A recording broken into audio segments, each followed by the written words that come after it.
When I first quit, I was only earning about £400 a month, which is maybe like 800 Aussie dollars. I remember some days I just wouldn't really eat. I just survive off a multi-pack of Monsters and just cook on caffeine. I wasn't enjoying it, but I think that's the thing that people forget is that when they chase their goal or dream or they quit to go and do something else, the first bit isn't going to be enjoyable. It's going to be graft, it's going to be late night, it's going to be hating what you do until you get through that first period of darkness and being alone and having no one clapping for you and having no one shouting your name. The co-founder of one of the largest fitness coaching platforms in the world, and in this episode, we peel the curtain back and discuss the part of fame and success that people don't see, unpacking the hardship, heartbreak, and challenge that has made this man proud of who he sees in the mirror. Our guest today is Benji Haldon. I wanted to make my dad proud, and one of the things he was really proud about telling people is my son's a police officer and worked for the police for 2 years and ended up hating it. We kind of went through this strange place where he kind of turned a shoulder. When you say he turned his shoulder, what do you mean by that? I remember one day he said to me, "You're never going to make anything from running around the gym like a dickhead with your iPhone." And here we are like 10 or 15 years later. Do you feel like heartbreak's probably the hardest thing you had to experience? Yeah, there's going to be a period where you feel physical pain.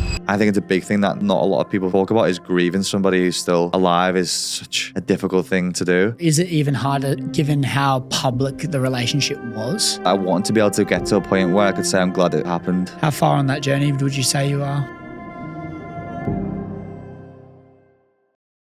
Ben, welcome to the show. Thanks for having me, dude. Pleasure. Mate, you said in a caption on a post a few weeks ago, you said, "Stop shrinking, finish with fitting in, go all in on you." What's that mean? I think for me, the past 12 months have probably been the most transformative over my entire lifetime. A lot has changed in that space. And I feel like I could have just carried on the same environment that I was in, doing the same things with the same people, but needing to make a huge change in life. And I just feel if you want to make a change in life, the easiest way you can do that is by changing your environment. So like, I'm going to go all in. I'm going to move across the other side of the world for a couple of weeks, which is now turned into a couple of months. And I wanted to really put myself in uncomfortable situations because I feel once you've been in an environment around people, it might be a relationship, a job, a lifestyle, you get comfortable doing the same things. When I came over here, I didn't have any friends apart from a few people that I already knew. So I had to go out, I had to go to a new gym space, I had to go and meet new people, I had to go into new social environments, I had to find new places to work, to eat, to shop. All these things were changed, and I feel like to really get this next chapter of my life and to find out who I really was, I had to go all in on changing everything to really test who I was going to become. Why did you feel like you needed to change? I feel like when you have change in life, you need to be emptied of what was to be filled with what's going to be. So I feel like I needed to empty everything else that had come before and find what was going to fill me up in this next chapter. What does that consist of? Does it mean like you were still hanging on to things from the past and so you needed to go all in on kind of getting rid of that to have space to get more in, or is that what it looked like? Yeah, I think it's, you always want to still hold on to things. I think there's an element of sunk cost fallacy with a lot of those things as well. You put a lot of time, energy, resources into things. You've worked to build things up. But I think having the people that you have around you in these times are important as well. I've spoken about this before in terms of, I think it's definitely important to have that character in your life who's going to put a warm arm around you. But at the same time, I think it's also important to have someone who's going to give you the cold shoulder and tell you, you know what, Ben, get your shit together. You need to, quote unquote, man up a little bit and push forward and get rid of your own bullshit in order to still show up day to day. Because I think it's important that you sit in things and you digest things and you take the time to contemplate on things that have happened in life. But at the same time, life carries on moving.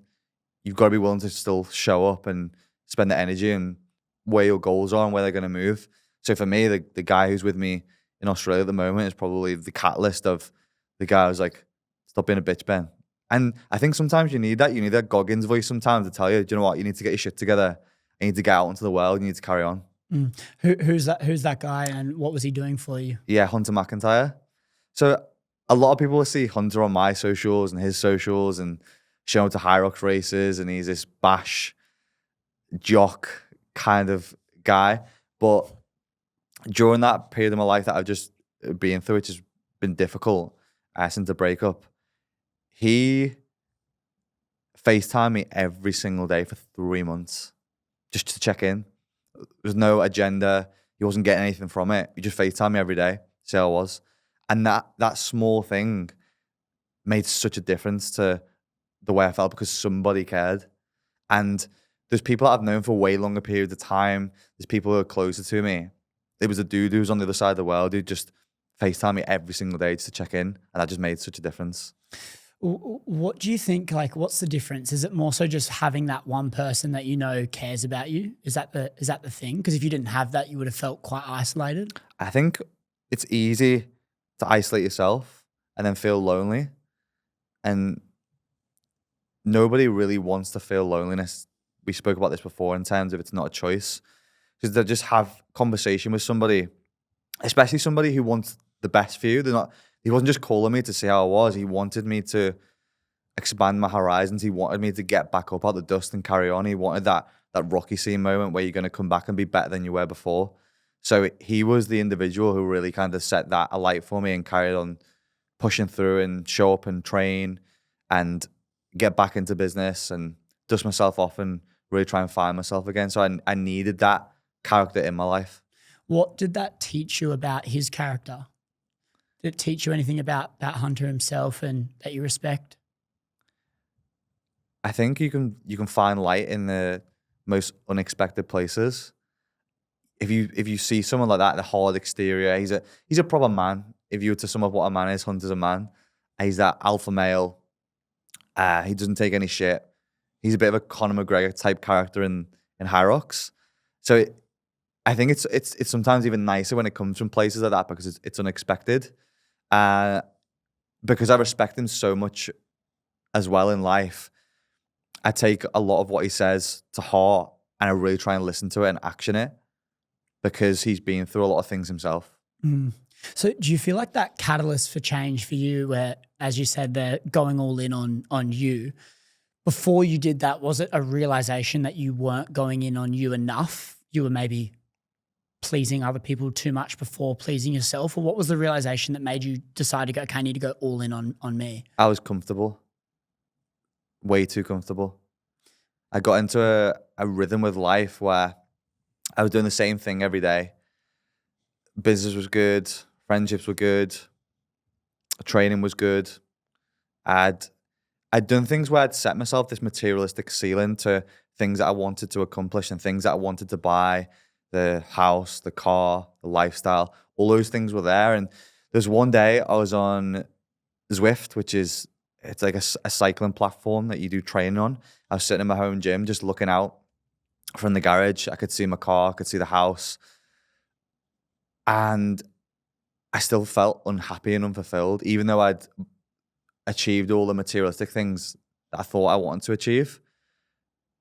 I just didn't know what it was. I didn't know why that feeling was there. I couldn't put a finger on it of why I felt that way.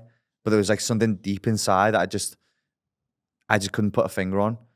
I probably still to this point haven't really figured out what that was. And I'm still on this journey now where I'm reflecting on a lot of things previously from life of why certain things happened. And I'm trying to own things that have happened and take responsibility for things that have happened, because I think until you do that, it's really difficult to find out why those things happen and take accountability for them and learn from them so that you can action them differently in the future. Do you think a catalyst for that feeling of not being fulfilled would be an expectation that you set before you achieve the thing, that once you achieved it, you would be fulfilled? Do you think it would be like maybe because you expected that thing was going to be the thing that made you feel all these amazing euphoric feelings about your life, and then you got it and you realized it wasn't? Is that something that it could be the case? I think the biggest lesson I've learned from it so far is that the thing that's really exciting is getting the thing, not having the thing. And that's what I've realized with so many other things which I'm setting goals with. It's the mission that you're on. It's the part in between of getting it that always feels the best. Just even kind of reflecting it back to something materialistic, such as my car. I remember like being on the website, building it, choosing colors, customizing it. That was the exciting bit. The day that I went and picked it up, I was like, oh, drive home in the car. It's pretty cool. But the exciting stuff was as I was doing it, I was waiting for it. I could see it processing along the line. It took like 12 months to come. And I was watching YouTube videos on the car. I think so many people forget about that process of getting the thing is so exciting and don't miss out on that part of it. What did that teach you about life? Is it kind of like does it allow you to kind of appreciate a bit more of the journey a little bit more because you're realizing that, oh, hang on, it's actually the process of getting that car that is the exciting part? I think even being out here in Australia where I've left all those things in the UK and just came out here with a suitcase, it's made me realize I need so much less to really enjoy things, because some things aren't supposed to be forever. Memories are though. Memories you can take with you. And that's what I think I've really discovered out here in Australia since spending time here, building some new connections and relationships and really just having fun, is that I can take them with me there forever. And I want to talk about the move to Australia and everything that came with that and the decision behind it. But I reckon what we should do is just go back a little bit in time. And I just want to talk about like you coming up in this space and you know, having different businesses and you growing up through your 20s and what that looks like. How were you, you know, in your final years of being teenagers and then going into your 20s? Like how were you as a kid growing up and what were you interested in? I was always that sporty kid. So I was always games captain, football captain, rugby, football, cricket, tennis, every sport under the sun. And I was always like, my dad was my hero.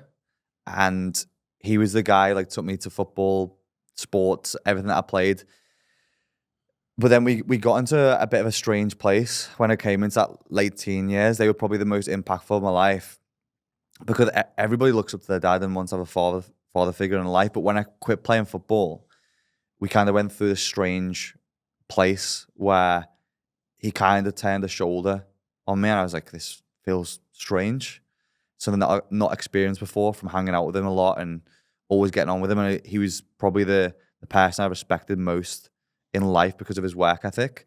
So to go through that period, kind of from having that relationship to not, he really disliked me going to the gym, basically. I got to a place with playing football and I was going into playing at a high level and I broke my leg. That's sort of stopped my football career.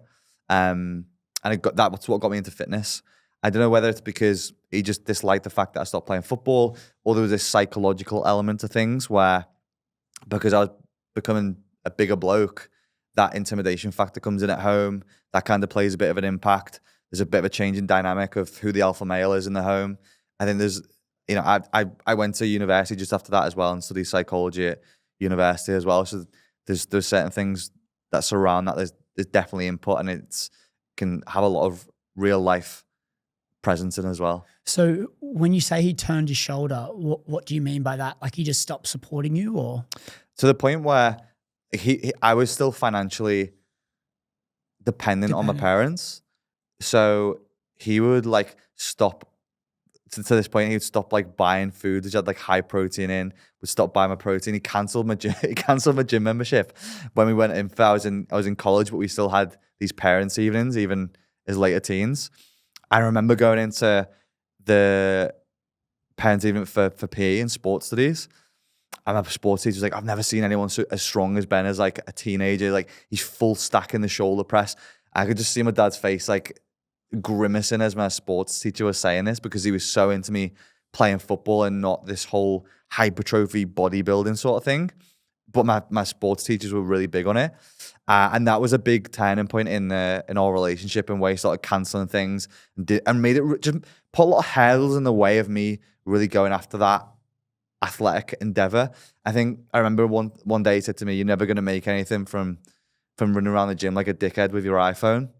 And here we are like 10 or 15 years later. It's so strange. To this day, have you connected the dots as to why he was like that? And do you know, like deep down? I think there's probably a couple of things. One was the football thing. I think he sort of lived his life through me because he really loved football as a kid. I think there's there's a physical aspect, the psychological aspect of things. As I was getting bigger, there's definitely that. It happens with apes and chimps, where we're closest to chimps, and when one of the chimps starts to age, gets bigger, the current alpha male in the pack ages.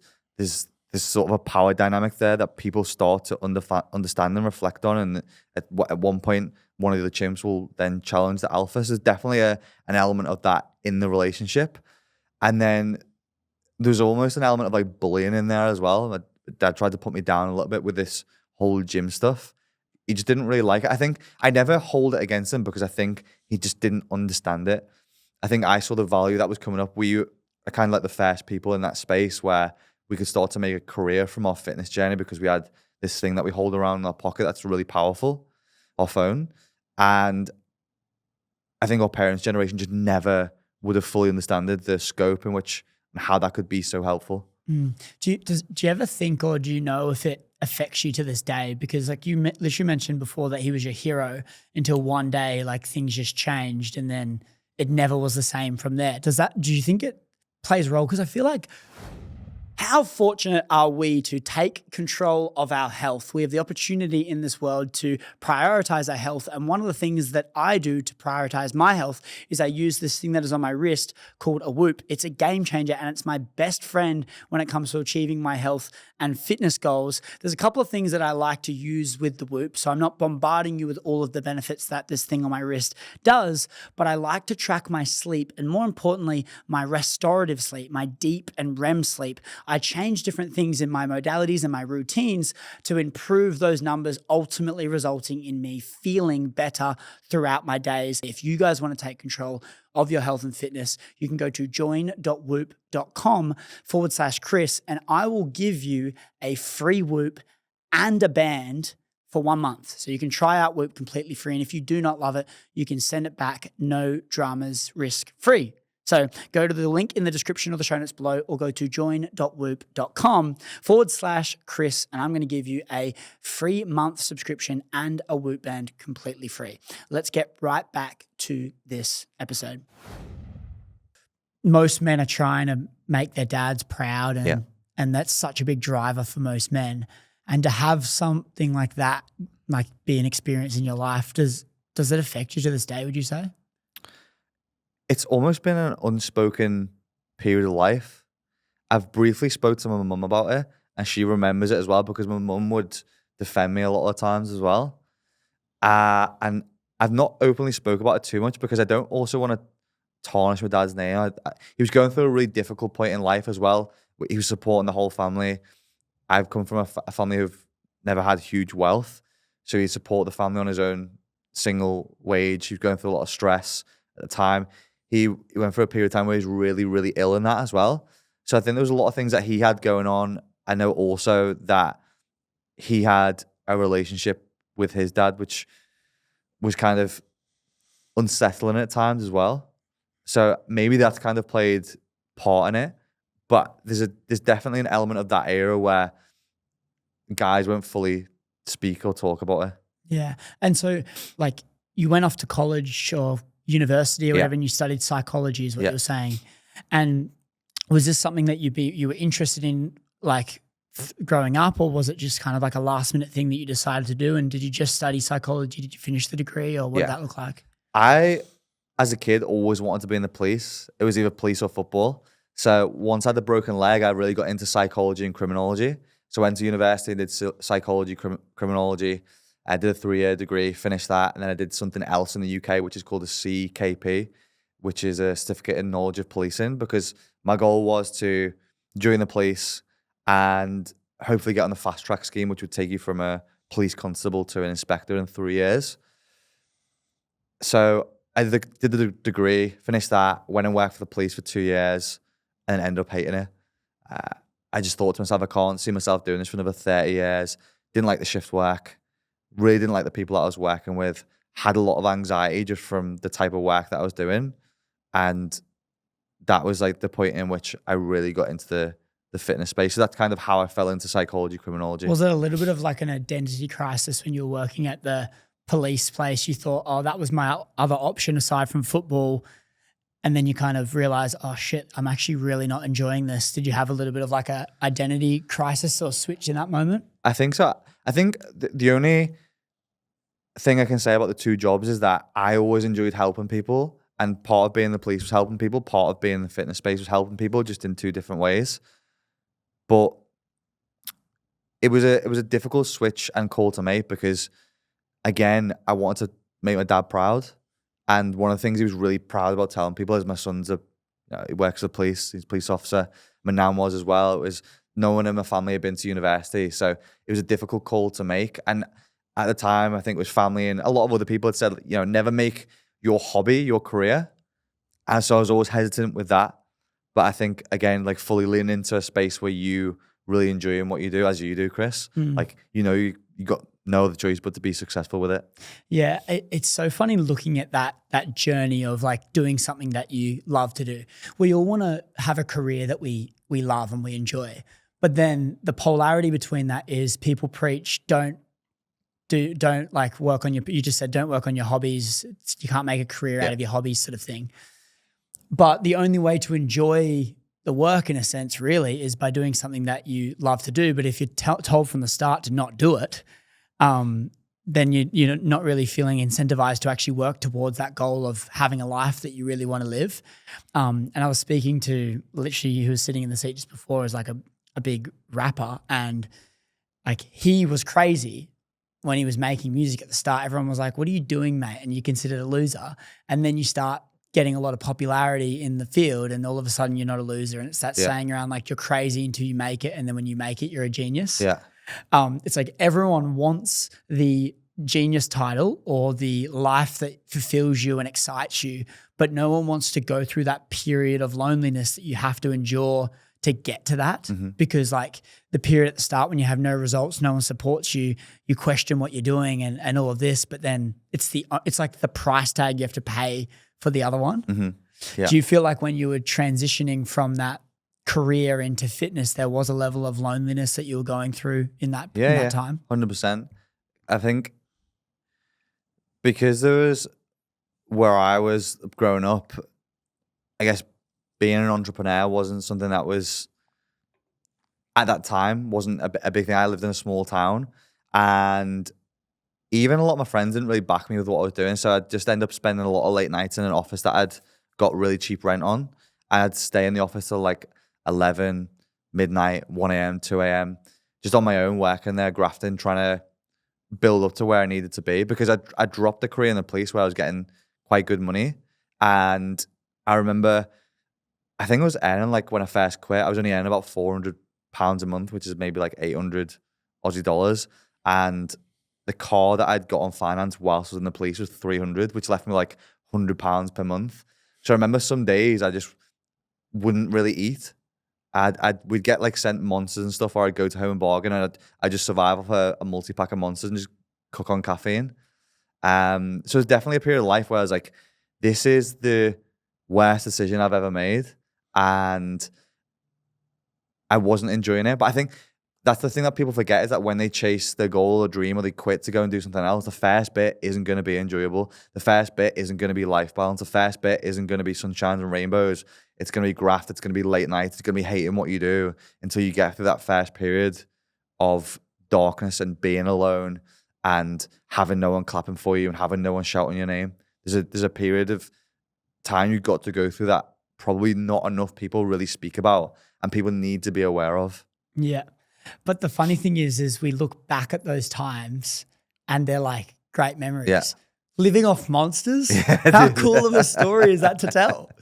And I think it's the crazy part, because like you don't want to go back and be in those moments, but you sure like can laugh about them and look back at them, and they're fond and you remember them so clearly. And you learn the most.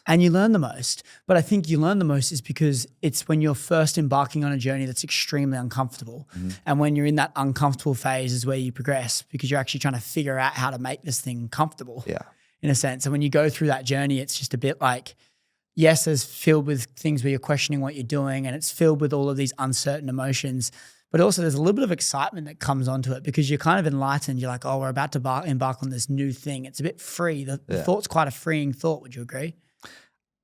I wish I'd spent more time trying to enjoy it, because you feel that's going to be the worst part.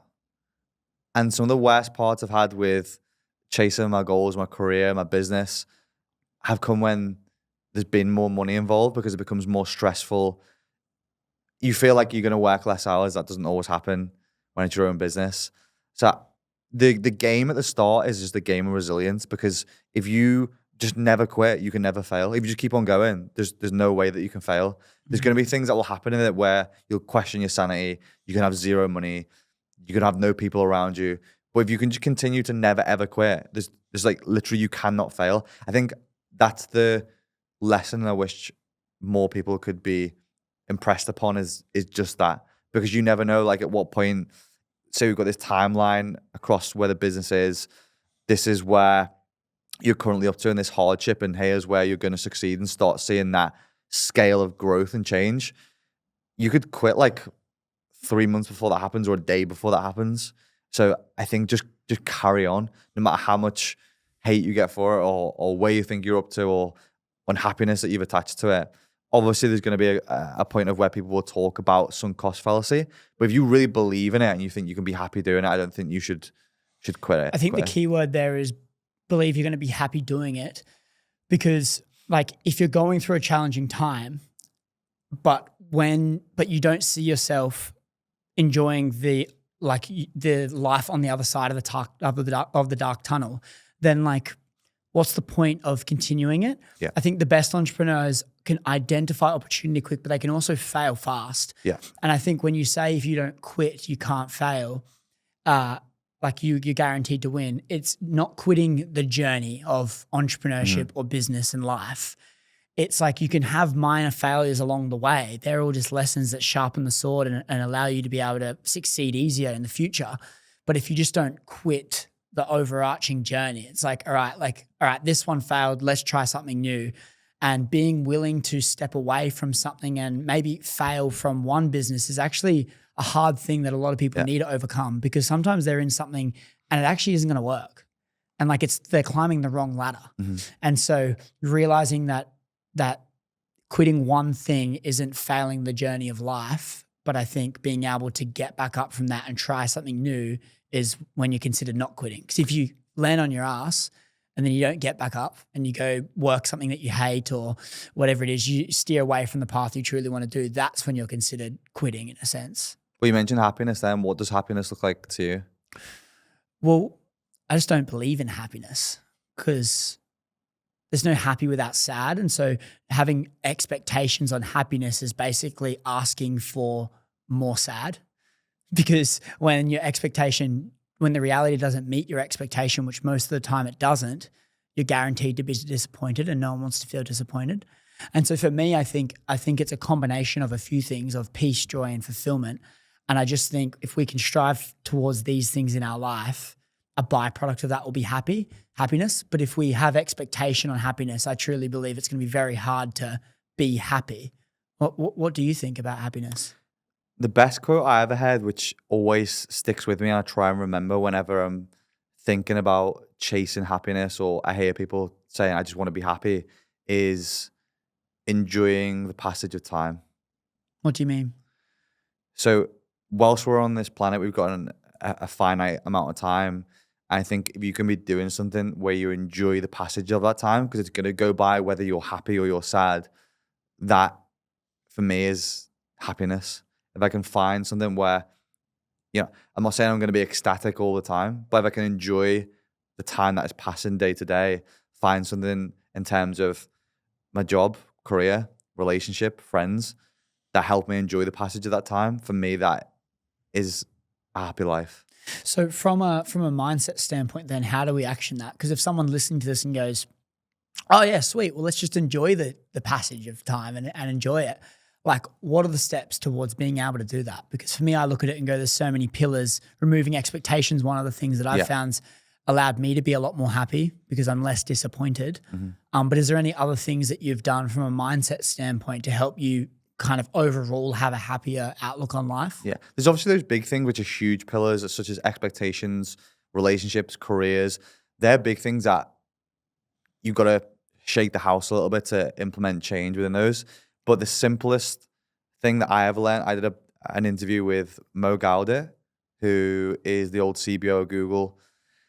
And he's wrote a book about happiness. I think it's called Solve for Happy, which is a great book. It's based on a very simple formula that you cannot hold opposing thoughts. So you can't hold an unhappy thought whilst holding a happy thought. So that's what also my tattoo is based on with the swallows at the top. It's about basically putting positive thoughts into your head because you can't hold two opposing thoughts. So if you can be self-aware enough to know when those thoughts are going in and understanding that your brain is not you, because the way that your brain speaks to you sometimes, you would not speak to yourself that way. You would not tell yourself that you're a piece of shit or you're not worthy or people speaking about you or whatever story you like to tell yourself that day. If you can catch yourself in that moment, the way that your brain is speaking to you, and then replace that thought with a happy thought, that will get rid of the other one because we cannot hold two opposing thoughts at the same time. So I have something on my phone called the happy list, and it's things that I can do and go to immediately. So it's not like fly to Hawaii or do something crazy. It's things that I can implement now. So I have a few things on there. One of them is just call my mum or text my mum. I can always do that. A couple of them are my favorite songs. One of them is my favorite book. Another one is there's a channel called DFB Guide on YouTube. It's a Disney channel. So I usually watch like a Disney movie because they take me back to being a kid before I had stress, tax, house, those kind of things. So I guess it's a bit of escapism. And then I also at home had you remember those micro scooters, the push along ones? I used to go out and ride one of those for like 5 or 10 minutes. I had the wind through my short hair. I couldn't be on my phone. I couldn't really be thinking about too much. I'd just be me on my scooter again, thinking about childhood, just breezing along. So there are a couple of things from the happy list I can implement pretty much straight away. And they take away that thought because I've replaced it with something else. Do you think that, like, obviously I understand how you can't have a happy and a sad at the same time. So let's just try and fill it up with more happy. But do you think it's a bit deeper than that in the sense that when something's making you sad, it might be like a root cause that needs to be solved in a sense? And all of those happy list things is kind of just putting your mind off the thing that needs to be solved, where you maybe should hit it face on, journal about it, write about it, understand why you're feeling that certain way because of what things, and kind of being able to reflect and use that. Do you think the happy list kind of is just kicking the can down the road? Yeah, don't get me wrong. I don't think you can be dumped from a relationship and get on a micro scooter and be like, yeah, my problems have all gone. Like, I'm cool. I think they're much bigger. They're wounds, and we've got to address wounds because otherwise they will just stay with us for the rest of life. When you've got a wound, you need to address it. You need to sit in it. You need to feel it. You need to communicate about it. You potentially need to see a professional about it. I'm talking more so about the small things that people create mountains out of molehills from, the things that we stress about when we wake up in the morning, the things that aren't really true because they're in our heads. We are the ones that create the problem. They aren't problems to anybody else apart from us. The small things that we can really just erase from the morning if we're more self-aware from it. These big monumental issues that are wounds are the ones that I feel like you need to journal on, you need to speak to somebody about, you need to be in touch with. You can't just put a plaster over it with, because no matter where you move to, and that was the same for me coming here, I couldn't just move to the side of the world and not still address a huge wound, because I would have carried that with me, and I also would have affected everybody else who would have came into my life as well. Yeah, I love this. It's like not sweating the small stuff that we all sweat about. Yeah. In business, I don't agree with that term because I think you absolutely should sweat the small stuff in business. But I think when we're talking about in life, that quote is like, don't sweat the small stuff and it's all small stuff.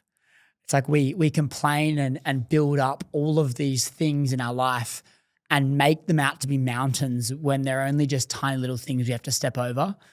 And it's like applying that to your life and realizing that so many of these things that are holding like little negative thoughts in our mind, like we could see a positive light in that thing, but we choose to see the negative. And all of these little negative things consume your mind way more than they deserve and way more than you know. So like even little things like, okay, the fuel prices have gone up 5 cents, and you're complaining about that but in the end of the day, the tank's only going to cost you an extra $2 or whatever it might be. Or when coffee prices go up, a lot of the time it's money things we're focusing on. Or maybe you sent a text to someone and you don't really like what you said, but at the end of the day, like they're not going to think about that text in a week's time. It's all good. But we inflate these things in our mind like they're massive. And so you're more so referring to like small things that are consuming us that we can kind of move over from, focus on something happy, and then not really even revisit the things, like kind of just go, okay, on to the next thing. Yeah, 100%. I mean, small things even happened to me when I came over to Australia, and I think it teaches us a lot of patience as well. I got over and a few things had gone wrong with my day, like, you know, missed taxis, or I had my bike stolen the first couple of days that I got here. I got hit with a bit of sunstroke, and it's taught me a lot of patience. That even when the bike got stolen, I was like, well, maybe somebody else just needs the bike more than I do. And who knows what's going to come of it. I got locked out of the apartment that I was supposed to be in for 3 hours, so I had to sit on the street. I ended up getting an Uber to somewhere else, and I actually met a guy that I had an interesting conversation with for 30 minutes. And I guess sometimes that stuff you can even view it like sliding doors. Like, what are the negative things you've maybe potentially avoided when those things have cropped up in your life that we see as problems, but are actually lessons? Yeah, it's quite powerful. And let's talk about this move, or at least a visit for 2 weeks to Australia. What was going on in your mind, and why Australia, and what made you decide to come over here? We're pausing the show for just 1 minute. I am not in the attire that I normally record podcasts in, and that is because I'm about to go to the gym. And when I go to the gym, I wear nothing but Gymshark. I absolutely love these guys. And if you've not heard of Gymshark, you're probably living under a rock. And that's because they are the leaders in the world, and they have been for such time now. I only wear the blue one because it brings out my eyes. That is a joke. Chris, shut up. These clothing is amazing. They feel so good. If you guys want to try out any of Gymshark products, you can go to the link in the description or the show notes below. And if you use code Chris Griffin, you'll get 10% off your entire order. Once again, go to link in the show notes or the description below and use code Chris Griffin and kit your wardrobe out and get some new clothes for you to wear at the gym or on your Sunday long run. I'm going to go to the gym, but you guys get straight back into this episode. And let's talk about this move, or at least a visit for 2 weeks to Australia. What was going on in your mind, and why Australia, and what made you decide to come over here? I came here first in 2019, had a really good time. Obviously, the big catalyst of the move with that was at an end of a relationship. So it was a new chapter in life. And I don't think I've ever really experienced being truly unhappy until that period of my life. Because all I remember asking myself all the time is like, am I ever going to feel happy again? I just couldn't see. And you probably epitomized it better than anybody else on the first conversation we ever had, when you said it's like being in a dark tunnel and you can either pull up a chair and you can sit in it, or you can see the light at the end and start taking the uncomfortable steps forward to start moving towards the light. I think that was one of the best analogies I'd heard of it, and really helped put it into perspective, because I could be happy again, but I'd really needed to take some uncomfortable steps forward in order to get there. And the reason I think that resonated with me was because of, I know we haven't touched on it, but the world record that I did, there's a point in that where it was midnight, it was raining, I was dark, I was wet, I was cold, I was carrying these handles of 100 pounds, and I just couldn't see the end of it. I was like, it was another 12 hours left. I was like, there's no way I'm going to do it. But I can always take one more step, always. And that was the same thing with that. I just needed to take the first uncomfortable steps to get in there. And that was the first steps of kind of, I guess, coming over here, because on Boxing Day, I was at home with my family, just been Christmas. I was comfortable in the house, but I needed to do something that was really going to shake the nest. And that was taking a step to come over here. And you'd already booked the flights on Boxing Day? I'd already booked the flights, but I got to Christmas Eve and I was like, Mum, I'm 50-50 about going. I still didn't know whether I was going to go. And even my mum was like, I think it's not a good idea. I guess she just thought I was really vulnerable still. And the best place that I could be was at home. With fam. Yeah. Yeah. Yeah. And obviously there was a lot going on at that time. It's so cool to hear. And this is why I love like that, our first conversation in the gym, like that would have been a throwover little thing that I said and it stuck. And you don't realize. And it's so cool. It's such a good reminder. And so I'm so blessed with even conversations like this, is like either of us can say something and just move on from it. But like that hits someone in a certain way. And that analogy for me, the reason I say that, and I probably say it with a bit of passion with it, because I truly believe it too. We all go through dark tunnels. And in fact, like everything that's worthwhile is going to have its challenges to get, because everyone would have it if it was easy and it wouldn't be worthwhile. And so if we know that, then like there's actually no way around the dark tunnel. It's like you're entering and embarking in a dark tunnel, and it's up to you whether you want to sit down or keep moving forward and taking steps in the dark. And I guess like the world record for you is this way where that's enhanced. That's like quite literally you're taking steps in the dark. No idea how you're going to keep finishing forward, but you just know that you can see your next step, and you're just trusting in the process that like, yeah, we will make it out the other side no matter how many doubts that you have. It's like, no, we're going to do this. Yeah. That really kind of, I think that's why it resonated with me so much. And I think it really made me aware of advice that I was giving to other people after that day that you give it to me, is because I think you've got to think about sometimes like the advice that you give to other people, would you live that? It's very easy to give advice based on circumstances that you are not living in. So I think whenever people are giving advice, you've really got to think about like, would I take it and would I implement it within my life? So you're saying from like the advice that you're giving, would you implement that yourself? Yeah. So like auditing the advice that you're giving to other people. Because how easy is it to look into other people's life and give them advice based on maybe even something that they want to hear or something that you've heard from somebody else? And that's going to have a big impact on people's life, especially if it's to do with work or relationships. How many people have friends and they're just, oh, you just need to get rid of them, or you need to get rid of her. And that's going to have huge implication and impacts on a life that you do not need to live. And they don't know the full story of your life too. And I think it's, we can't really fix that. Like if I look at that and like isolate that as a problem and go, okay, giving unsolicited advice on someone else's life when we don't know the full picture of the life, we're not going to know the full picture of their life, really. Only they know. But also at the same time, like, do we just not give them any advice, share any of our thoughts? So it's kind of up to the person that, like, you can give the advice, but it's actually, there's a level of ownership that the person receiving the advice needs to take to go, all right, does this serve me? Does this not? Not take it as gospel. Let's like use this and make our own conclusions out of it, would you say? Yeah, so this is really applicable to that part of my life that I was going through during the breakup phase, is that there's going to be advice that are coming from different parts. And like, this was probably the best way that I viewed it in terms of my own headspace, was that there's going to be different sides of the scale. One is going to be friends and family who are going to back you in your corner no matter if you're right or you're wrong. They don't care because they have this moral obligation to be behind you and support you. There's going to be people who are on the other side of the scale, are going to be people who potentially hate you, who want the worst for you, and are going to say things behind your back. I believe what you need to try and find is a subjective opinion or authority of people who can give you solid advice sometimes. And that's where I went to a therapist and spoke to somebody and got subjective advice from someone who cared from a different perspective and wanted me to get the best for me. Because getting my advice from my mum in that situation, she's just passionate and shows a lot of love, and doesn't matter what I've done as her son, she's going to support me no matter what and give me advice based on that opinion. So I think sometimes having a subjective viewpoint into something can be helpful. You just got to be careful about all the noise that comes from different places. Was it quite overwhelming having so many different opinions coming from every angle?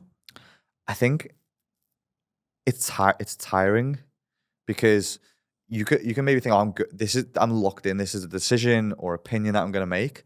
And then you hear something else, a piece of information come into your head from somebody else. And then it then changes your perspective on the way that you think about that thing, or the way that you think about that decision that you've made.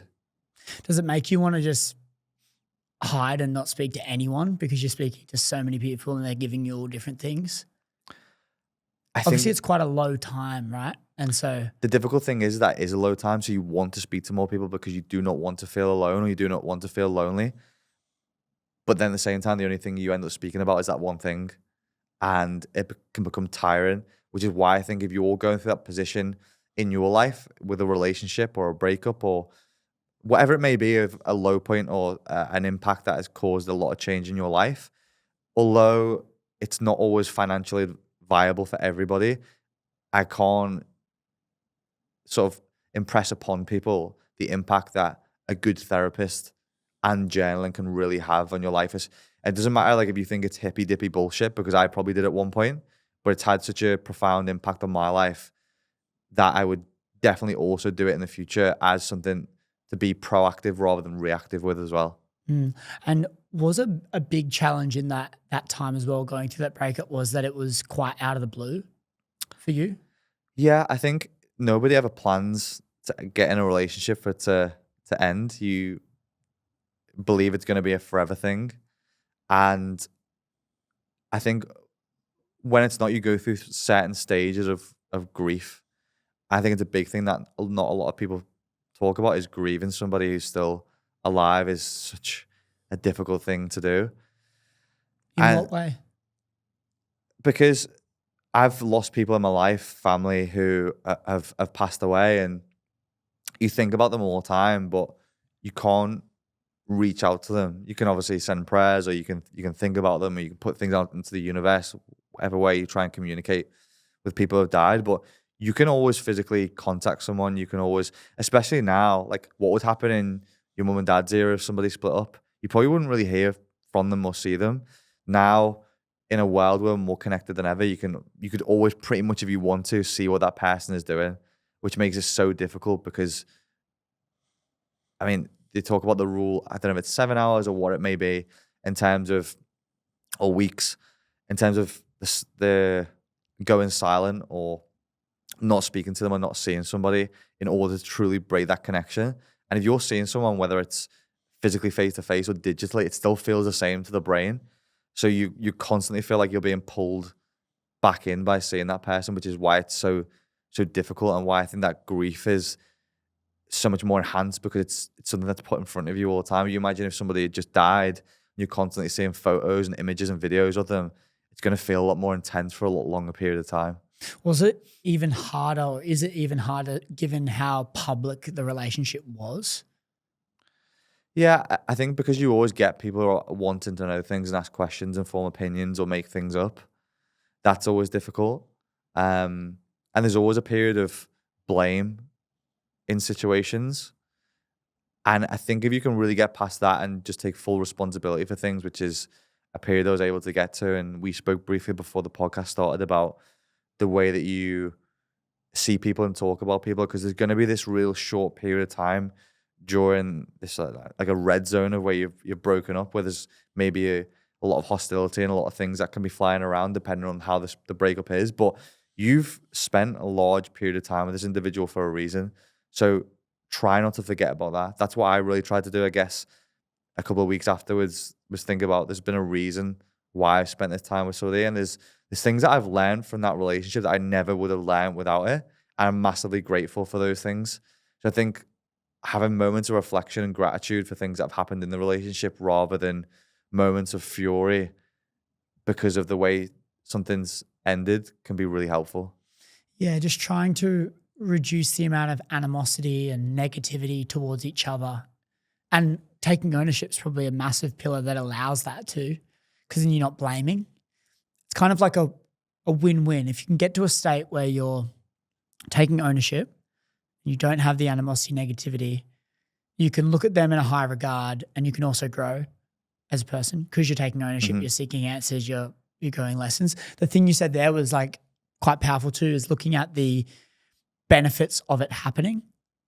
It's like when we go through something challenging, we hone in on all the negatives that it comes with.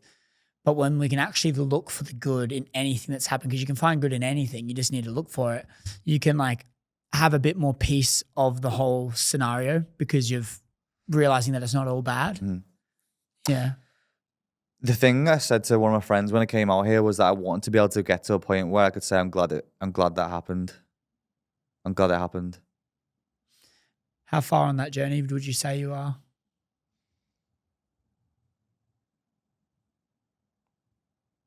I don't think I'm there yet. but I'm definitely getting closer to being in that position. Yeah. I just feel like it's I think I said this to you on the first time we met as well. I interviewed Harry Garside, who's an Olympic boxer.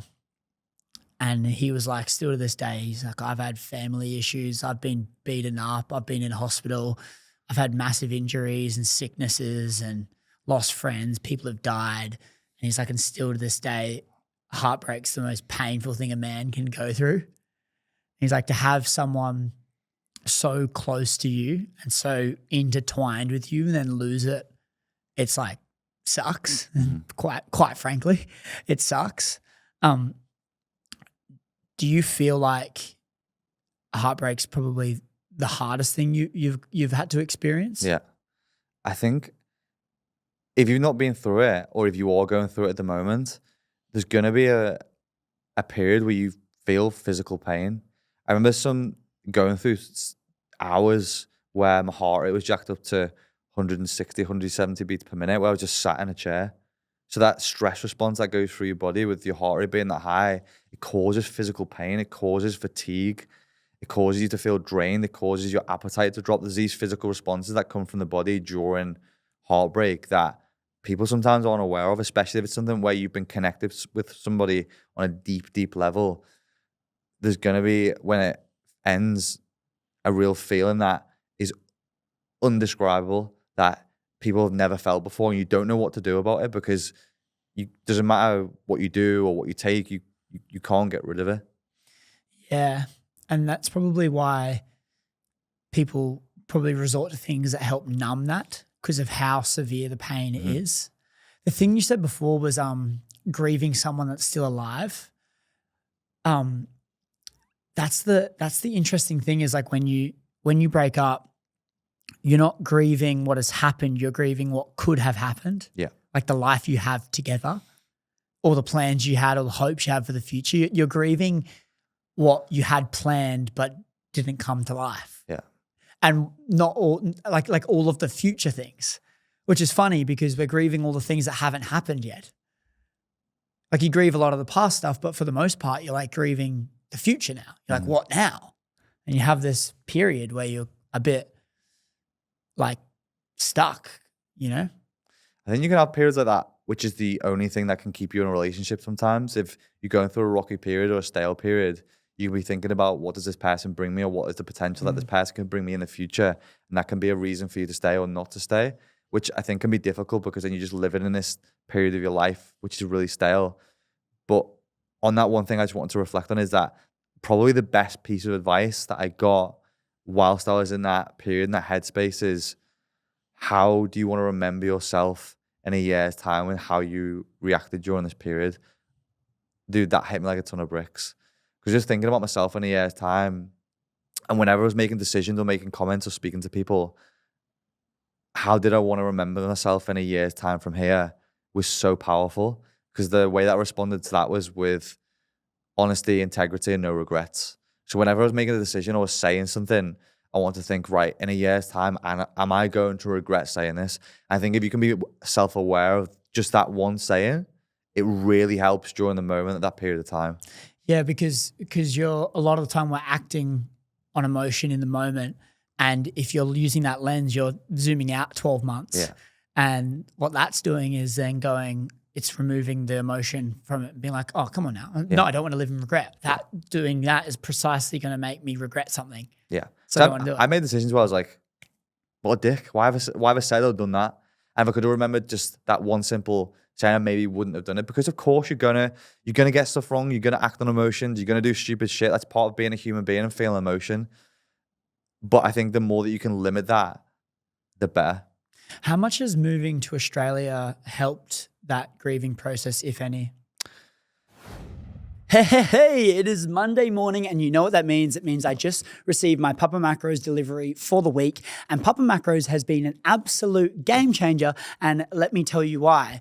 I've just increased this show to 2 episodes every single week. So to put into context, we're releasing a cinema production with a new guest every 3 days, and I'm still training every single day and striving towards marathons and high rocks prep. So to stay on top of my health and fitness whilst fitting in this busy schedule that I have, Papa Macros has been a game changer for me because it's allowing me to have nutritious, delicious, and more importantly, convenient meals at my doorstep every week so I can stay on top of my health and also achieve all the goals that I'm striving towards. If you guys are time poor or you want to get on top of your health and fitness, Papa Macros is going to be a game changer for you as well. So you can go to the link in the description or the show notes below, or go to papamacros.com.au and you can use code Chris Griffin and you'll get 10% off for life on any Papa Macros order that you make. Once again, go to link in the description below and use code Chris Griffin for 10% off your entire order. Stay on top of your health and use Papa Macros today. Let's get right back to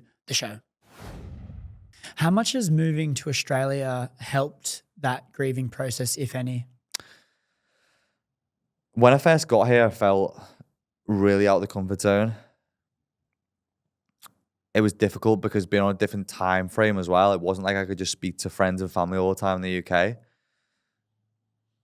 But it's probably, if not the best decision that I've ever made. I know a lot of people have this kind of thing about people moving from the UK to Australia and reinventing themselves because something's failed at home or whatever it is.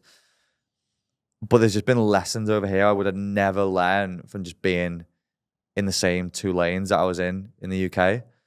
Having to do all these things and be uncomfortable again, and having to be out of the usual, the norm, and having to bring new people into my life.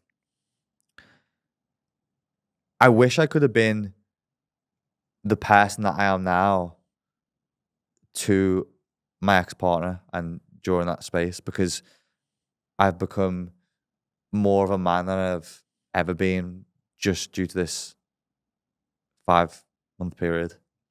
Does that eat away at you? Like doing that? Because it's like just even that frame of like, I wish I could have been this person back then. No, because I think I'm going to be this person to somebody else in the future. Yeah. And I think I was just capable of being a lot more. I don't mean capable of being more in the sense that I could have been a better business owner or a better athlete. Just being a better person to the people around me, even my mum, my dad, my sisters, future relationships, friends.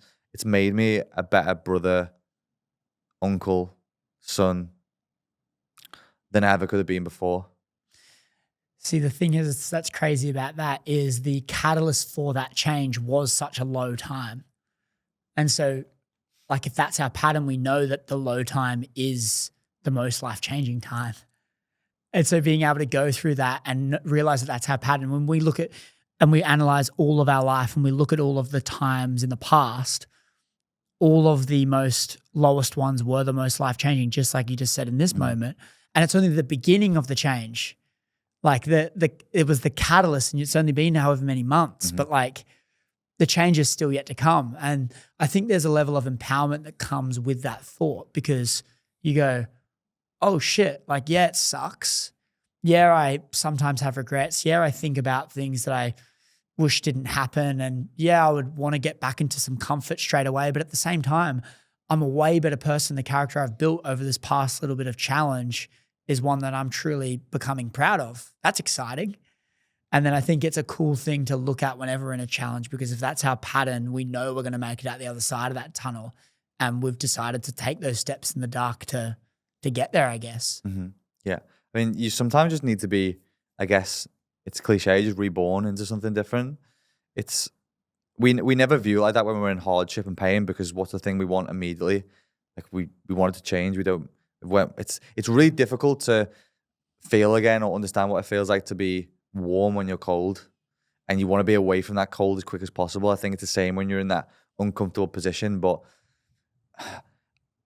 I think one of the things I was a little bit nervous about when I was going through this part of the journey, I only self-reflected on it the other day, was because I had experienced and started to reflect on this change and maybe the better person that I'd become because of the uncomfortable position. I was starting to worry, like, am I going to get addicted to just feeling uncomfortable and wanting to be uncomfortable? I get that a lot with training. That's a physical pain, because I know it leads to a more developed, fitter, healthier version of me. Like I knew I'd self-developed through this period of being uncomfortable. I knew I'd been a better person from doing the challenge, the world record, and committing weeks to that. And I see people fall into, even with these challenges, they're always looking for the next bigger, better thing, which is going to challenge them further to become a better version of themselves on the other side of the mountain. So I started self-reflecting the other day, like, am I going to be, or am I addicted to always being in an uncomfortable position? And is that healthy? I want to unpack this. I've thought about this so much recently too. I literally had an hour conversation with Will the other day after the marathon, after the premiere, literally about this. And you just said it perfectly. Do you get addicted to being uncomfortable? And my thought around this is you do. I think the more hardship you're on board, the more challenges you put yourself through, the more noise that comes up in your mind where you feel obliged to hold commitments to yourself. And if you don't, you eat yourself up about it for not doing it. Whereas before, if you let something slide, you did 2 sets instead of 3, you would get on with your day and move forward. Mm-hmm. But the more you kind of commit to these challenges, the harder it is for you to say, no, and you like go, I need to do the 3rd set. Yeah. But what happens is because it's a positive thing, your self-improvement, it's masked as like a good thing. Yeah, of course, it's better that I do 3 sets instead of 2 sets. So when you're doing the dead hang and your arms are ripping on the first one, but you've committed to 3 minutes of 3 1-minute dead hangs, it's like, no, I've got to do that. Yeah. And if you don't, you eat yourself up with it. And I often wonder that, is it a slippery slope that's masked as a good thing for you, but just ultimately results in having more demons in your head? Because for me, I look at it and I go, like, I've onboarded so much challenge and stress and hardship, and it's great. I feel a lot more fulfilled. I, have achieved so many things that I wouldn't have achieved in my life if I didn't have this. But the dark side of that is I feel like there's a lot more noise in my head where I feel the need to commit to bigger things and follow through on what I say I was going to do.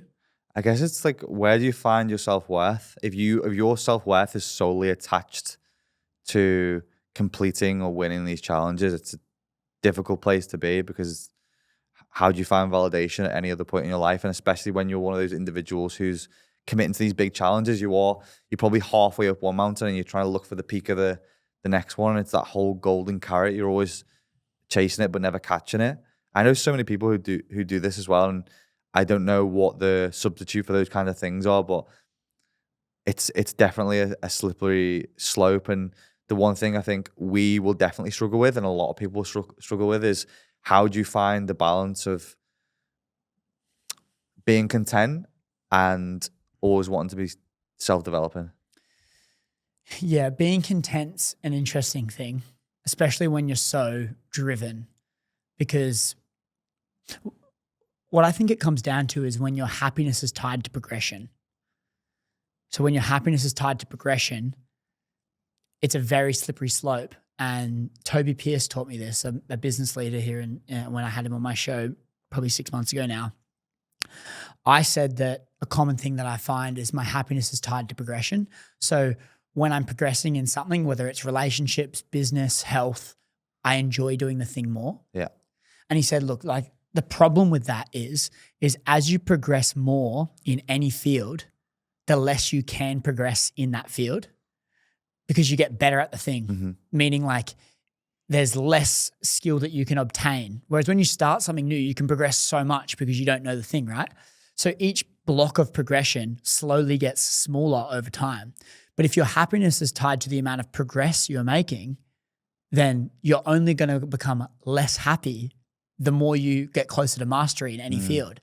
And so he's like, if your goal is mastery in any field, you can't have your happiness tied to progression because you're only going to progress less. And I look at this because take like the Nick who's running the 31 marathons and then he's going to do the 1,000-mile run. I look at that, and one of the questions I want to ask him, the Q&A, but I just thought it was too deep, so I didn't ask him. But one of the things I wanted to ask him, I was like, have you thought about the cost of doing this challenge? And I truly want people that are doing these extremities to think about this, because for me, I've not done extreme things like that, I've done micro things like that, and I've got mega demons in my head just from enduring so much challenge. Imagine when you get to that and like, what's next? What are you doing? Like, is the goal to do the running? Is the goal who you become? Like, what's the downside of doing these extreme challenges? Did you ever think about that, or have you reflected on that since you broke the world record? Which firstly, no, we have not spoken about, but what was the world record? It was with farmer's carry, and Yeah. So it was the world record is officially the longest farmer's carry for 24 hours with 100 pounds. So the guy who had it before me did 50 kilometers and I did 54 kilometers. So the whole reason for that was, and again, this is kind of where greatness can be born from adversity. So I was basically assessed for testicular cancer in 2023. Within like a week or two of being assessed, I was called into surgery to get a lump removed. And thankfully it was non-malignant, I think it's called. But it still put me out for a few weeks. There was still a big mental backlash that came with that. And I wanted to take that opportunity of adversity and turn it into something that was positive. So I was like, okay, I want to do something where it's going to raise money for testicular cancer and men's mental health. So I did that with Movember. And I want to try and think of something that was powerful as a campaign that was really going to pierce that space. And I was like, okay, what can I do? I want to try and carry the weight for men who can't. So for people who had passed from testicular cancer or poor mental health, okay, how can I carry the weight? I'm going to physically carry the handles. And that was what was so significant about that, was that when I was going through those really tough times during the challenge where I just wanted to quit, I was like, I'm carrying this weight for men who can't, for men who are no longer here anymore. And that is way more powerful and a bigger cause and purpose for me to carry on than anything else that I would have experienced. So that was how that campaign and that world record was born from, was trying to create something better for a bigger cause. And that's what I think really kept me going, was having a bigger why. So carrying the weight for men that couldn't, how did that affect you mentally? Because Will told me that in the training camp, the weight was the wrong size. Yeah. And for me, I think it's just tying into this demons in our head again. And I'm not saying it's all negative, achieving greatness and pushing your boundaries, but just recognizing that there is negative to this. The demons in your head going, it was 1.25 kilos or whatever less on each one. And people were like, it's all good. No one's going to know. Yeah. And then you were like, but I will know. Yeah. Yeah. What's the demons that's going on in your head? Because like, if you're doing it for what men that can't, but then you're battling this thing where it's like, no, it's me. It's actually me versus me. Like, I'm not going to feel good if I don't increase the weight. That was one of the biggest lessons that I took away from. Again, this is why there's always positives that can come from adversity. Is we ran into a situation where we'd had these custom built handles made, and they were supposed to be the exact weight for the challenge, and I trained for 12 weeks with these handles. We got to the week of, and I was like, oh, I think I best weigh these handles. So I weighed them, and they were 1.25 kilos under each one. So I bought these magnetic 1.25 kilos weights, and I went out and did a couple of training walks with them, and they felt so much heavier. Just you would never expect it, but just that slight change made such a difference. And I remember saying to a few people, I don't think I can do this with this new weight. It's making such a difference to just my grip strength, because everything that I trained with had been the exact weight. And a few people were like, we can do it in a way where it's weighed and people won't know because the judge doesn't come down. We just got to film them being weighed. There'll be a way that we can manipulate it. First thing my head went to is, if I've still got this record when I've got kids and grandkids and I've got to sit them down one day and be like, I've got the world record for this, but it actually wasn't the world record because I was a couple of pounds short. I've got to live with that forever. But then that's where that big lesson came, is that I will know. Because you doesn't have to be doing a world record. You can apply this to anything. If you're training for high rocks and you're doing a workout and there's supposed to be 30 burpees at the end and you do 28, you will know. If you're supposed to have 5 training days that week and you've done 4, when you show up to the start line, you will know. If you've got a podcast and you've underprepared for something and you're sitting there in the chair ready to do the podcast, you will know. You're the individual who's got to live with that for the rest of your life, or you're the individual who's got to show up and live with it in the moment. And do you think what flows on from that you will know thing is living in a frame of what if as opposed to oh well? Because if you didn't do everything you set out to do and then you get to game day, podcast, race, challenge, whatever it is, and you don't achieve what you wanted to achieve, your mind's gonna go straight to the things you didn't do. Yeah.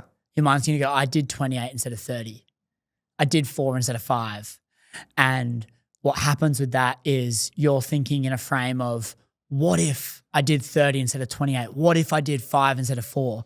As opposed to giving it everything you got on the training ground, coming out, and this is a theoretical sense in whatever area you're in, doing everything you can in the training ground, going out on game day, and whether you win, lose, draw, fail, injure yourself, or not even finish, you can sit there and go, well, I gave it everything I fucking could. And I set out to what I was going to do. And maybe from a peace of mind standpoint, mentally, when you're dealing with a hardship, a failure, not getting what you want, at least in the preparation towards that overarching goal, you gave it a red hot crack. That's where the challenge, the race, the podcast, the career's won. It's in those moments. It's not when you're at the start line ready to go. Because essentially what you're doing, let's just use the analogy of a high rocks again. Essentially when you're preparing for the high rocks, when you show up in the line, you've basically spent, I'd say, 12 weeks building a battery which is as big as possible for you to unload in the race. And if you've skipped out on stuff, and if you skipped out on reps or days or sleep, nutrition, whatever it is, you've limited the size of your battery for when you show up in that start line of what you can empty. So no matter what you do on that day, you're limited to your capacity of how you've trained. I think if you've spent every moment possible making that battery as big as possible, when you show up on the day of the race, you don't win it there. You win it during those training sessions and those moments of I will know. And that's why it's so important that when you're in those moments, you have something that's going to keep you accountable to doing what you said you were going to do. So that when you show up on race day, the race day is really the training day, because you're just going through the motions of what you prepared for. Yeah, and when you tied into this challenge that you were trying to break, and you did get the world record, was there any really dark times in that challenge where you were reminded that I've prepared for this, and like, because you followed through on everything you said you were going to do, you increased the weight like you said you were going to do? Was there any dark times where that helped, that you followed through on that? Yeah, so there was I remember specifically, there was coming towards the end of the prep, which was 12 weeks. I think it was like week 9. Obviously, we don't get the same weather that you get in Oz. So there was a period in time where I was doing a 7-hour walk with the handles on a Saturday, and it just started pissing down with rain, pouring down. I was soaked, everything was drenched. I just wanted to quit so many times within that period, because I was like, am I going to get anything out of this? And my partner was like driving up and down the road. She'd brought me like a coat to put on and a few other bits. I'm so thankful I did that session, because when it rained during the 24 hours, I already knew what it felt like. I was already prepared for it. And there was that element of, you will know. I did know, because I'd already been through it. So I just carried on. So it rained in the 24 hours? Yeah, it rained for about 10 hours during the 24 hours, which made it obviously really difficult because it was just slippy. But I had this, I call him a friend, he's more like a brother, called Nick at home. And he walked the entire thing with me. And for probably 10 plus hours, he held an umbrella over my head. Just walking around. What a man. Yeah. He's got an arm like Hellboy now. Just one huge right arm from carrying this umbrella. But yeah, but this is why it's like, who are the people that are really around you? Who's the person that when you're at your lowest is really going to stand by you and stand next to you and hold your hand when you're in the dark? And I don't just mean that from a sense of a challenge or the challenge that I did. It could be anything. It could be the end of a relationship. It could be a dark period in your life. Who's willing to stand with you in the dark? Yeah. And then I guess hard's only relative to what hard you've experienced in the past. And the great part about going through the rainy time for 7 hours in the training block is when you're faced with it again, you don't perceive it as hard and chaos and scary as you did the first time, because you've already overcame that once. Why are you so passionate about loneliness and the topic of loneliness and mental health, men's mental health? Yeah, this all really came around, and I started looking more into this, and I guess researching more around this was from the men's retreats that I do, which are called Boys Will Be Boys. And the whole purpose of that is to take men back into environments that we excelled in as boys, So we do a lot of them in tree houses, in nature, in the woods, in the mud, in the water, in the wet, in the cold. All places that we enjoy being when we're boys and messing around and mucking around. And a lot of the comms that we do during those experiences are shoulder to shoulder. There's a lot of research that shows that guys are a lot more willing to open up when we're shoulder to shoulder rather than face to face. There's a lot of this stuff done in Scandinavia where, I don't know if you've ever seen the shed projects that they do out there.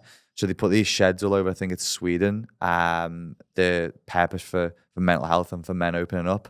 And they put things in there like DIY tasks and tools and things in the spaces that men can go into. And they fix things and build things because one of our biggest purposes is to solve problems. And that's how we feel like wanted.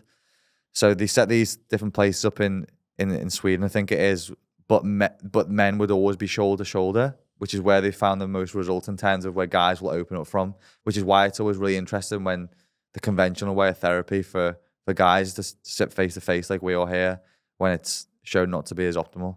And so where did the passion for loneliness come from? So when we put the questionnaires out for the guys, one of the biggest reasons why people were there is because they were lonely. I think it was like over 80% of the guys who took the questionnaires.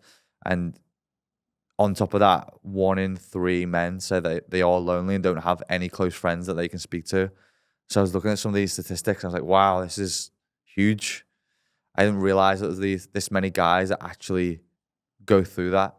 And it made me feel really sad as well to think that there's guys going through problems who they not only feel like they maybe can't open up about it, but they don't have anybody to open up to as well. And again, I guess that was compounded by the fact that I've obviously been through this period of my life of where I've been with somebody for such a long period of time, and now I'm on my own across the other side of the world. I'm really getting to feel, well, this is what it feels like to be lonely.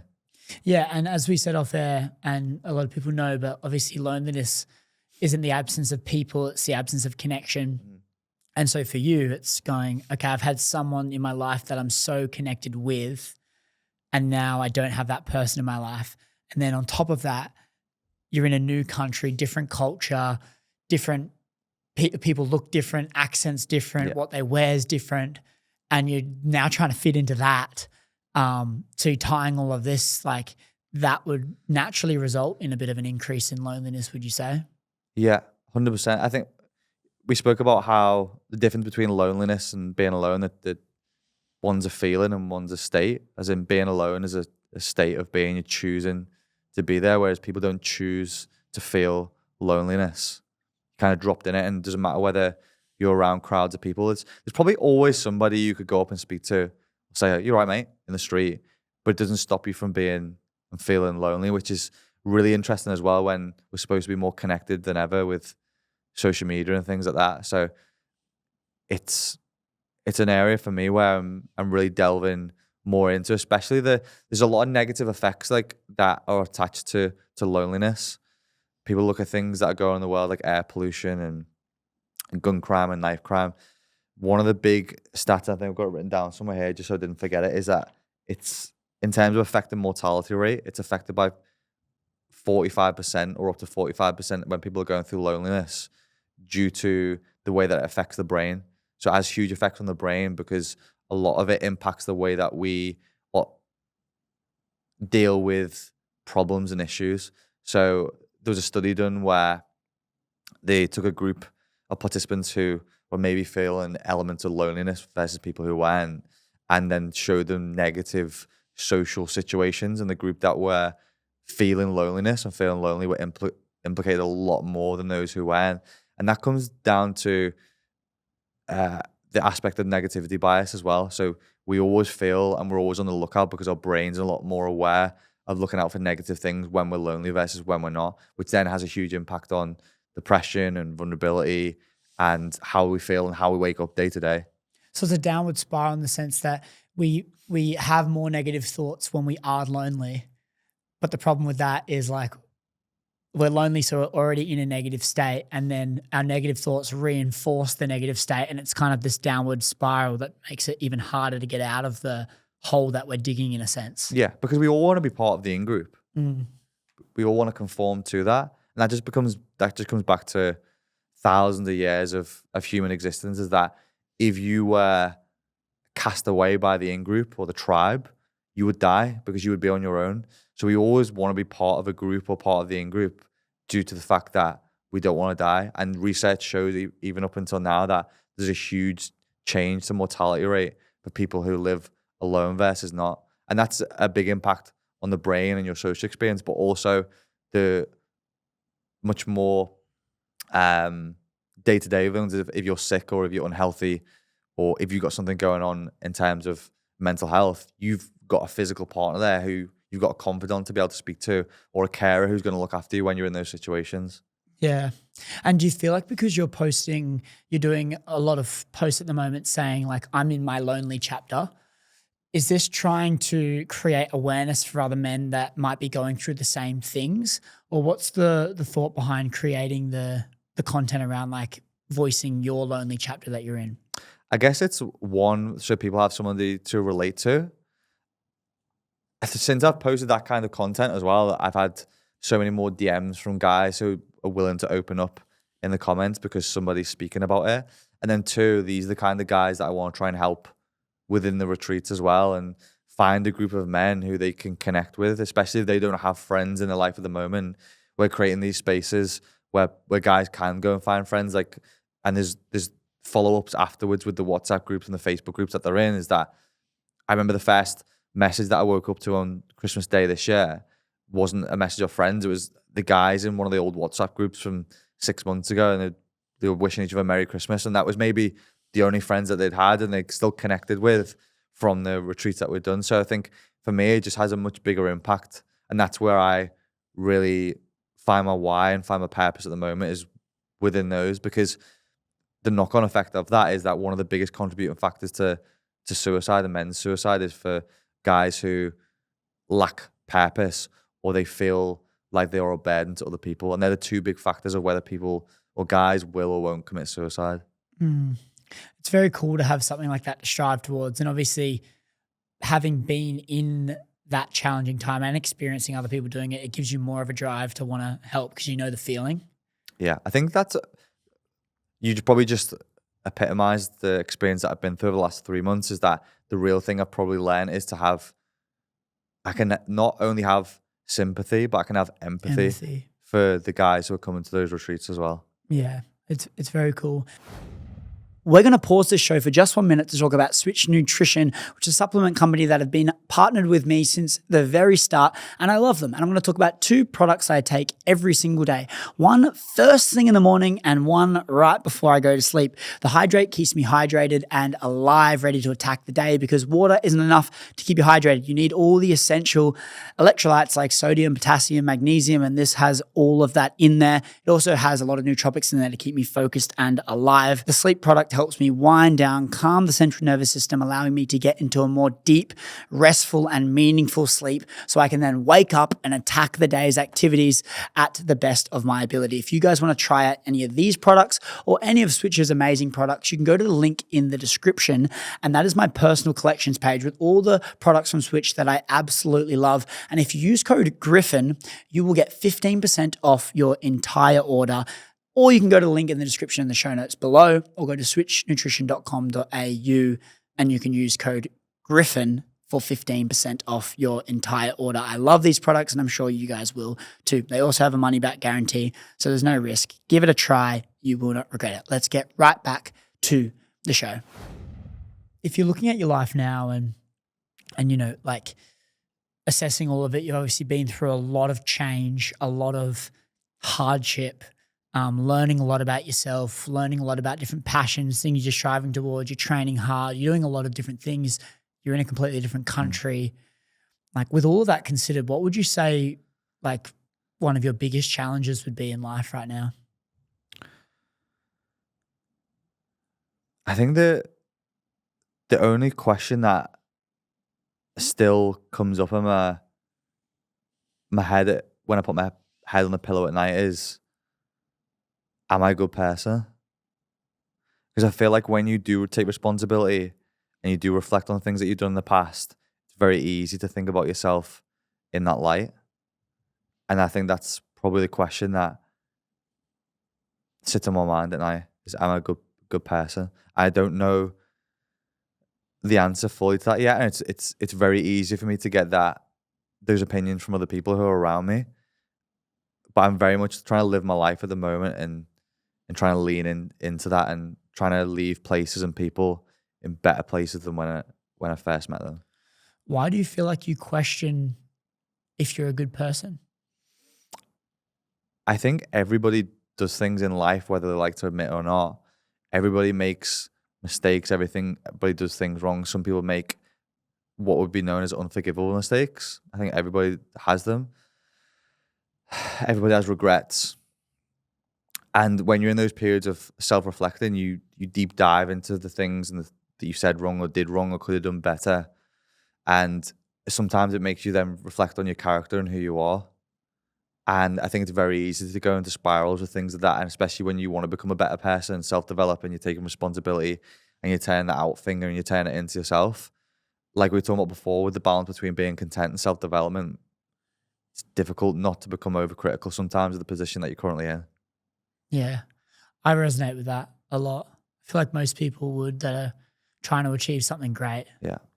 Because you're constantly in this battle where you're walking a path that's a lot harder than what you could do just doing an easier life. So you're walking something harder, so it's more challenging. You struggle to be content. So you're like questioning what the fuck you're doing because you're like, okay, I'm making it harder for me. And then I also am not really being content and enjoying what I'm actually doing. Like I'm enjoying it, but like it's really hard. Yeah. and then you're like, but then I have this overarching title of success, but I have more head noise than others. I probably have more things that I'm worrying about. Like living a life that's stress-free is not something that I've experienced in a while. Like, I don't know. I feel like it's this constant state of questioning what you're doing, and not questioning what you're doing, but just like having little uncertainties, but then having the utmost certainty as well. Because what's the alternative, right? It's like, what do you like? You've been if you've been doing a job before, like you said at the start of the conversation, and you realize how much you hated it, you're like, well, what's the alternative? Is that the alternative? Because if I'm getting caught in the bad things of my amazing life right now, well, guess what? The alternative isn't all great and sunshine and rainbows too. I think living in that lens allows me to push through at times. But overall, I feel like when you work so hard to achieve something great, and you've made good dents and good impact, like it is quite an overall fulfilling thing. Sometimes we can just get a little bit steered off our path or get a little bit distracted or get in our head at times, but it's all part of it, right? 100%. Yeah. Thank you so much for coming on the show, man. Is there anything you want to share just before we wrap up? Or I think the two biggest things, I'm just going to repeat what I've already said because I really want people to take these two pieces of advice because they've probably been the most life-changing to me, is the one of if you're in a situation currently yourself and you're going through something and you sometimes act irrationally, is to ask yourself, how do you want to remember yourself in a year's time? And just the second thing was always just ask yourself or remind yourself that I will know whatever you're doing. It's so powerful. And I want to commend you as well just for, like, it's so inspiring. It's so cool to see. I see people come over to different countries and give something a crack and see something new. And like, there's probably so many people listening to this over in the UK right now going like, I really want to do that. And I just hope that, you know, you sharing your story just inspires someone to it. And it's not like moving to Australia is the answer to all of your problems.